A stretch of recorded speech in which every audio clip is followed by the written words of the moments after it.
So far, it had impact on earnings, but not so much because really the shortages are coming through now.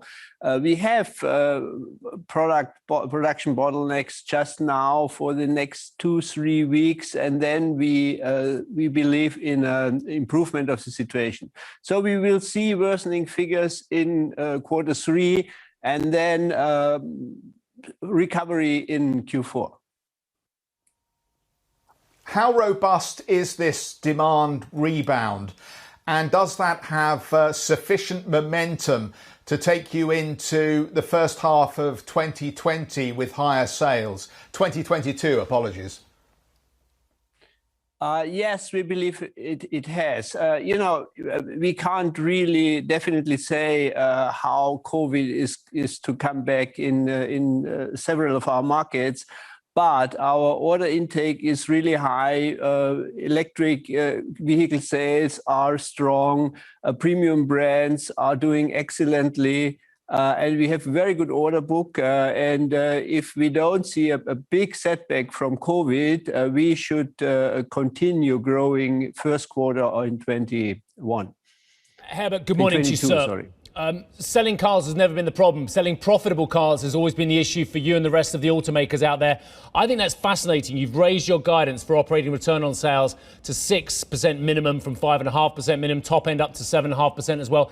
Are electric vehicles, the ID range and all the other vehicles in the group as well, is this providing the long-awaited boost to margins that everybody watching this industry had really hoped for?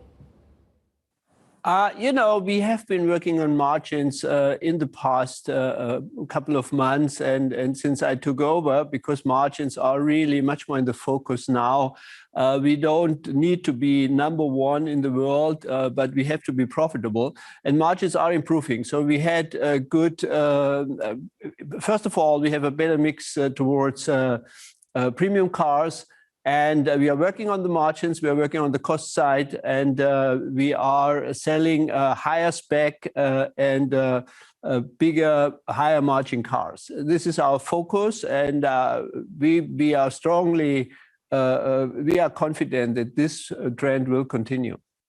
So look, there's a problem though, isn't there? And this is the shortages of all kinds of commodities. Doesn't matter if it's cobalt, nickel, lithium, and I'm going to add one more in there, Herbert, and that's labour as well. Have we got a problem longer term on the inflationary front with all kinds of commodities, including the key commodity, which is human capital? After such a crisis like COVID, I think you should expect some shortages in the supply chain. But for sure, we will overcome those. And commodity prices will come down again.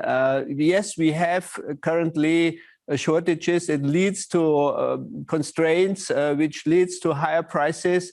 But we have to pass through some of those price increases on the material cost side. But over time, there's no reason why this should persist. So over time, we will overcome it.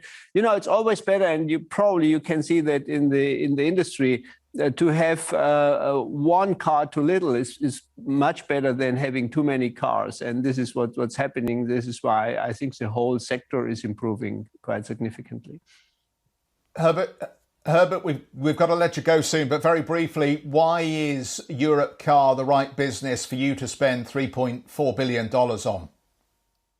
Yeah, we're not spending 3.4, but it is the right business for us. We strongly believe that rental car business is the best platform, the best starting point to create mobility platforms. No, they are very well positioned, and we think combining our activities in car sharing, in building up platforms generally, in leasing, it makes good sense to combine those forces. And we are very confident that the rental car business is the core for a future very profitable mobility platform business.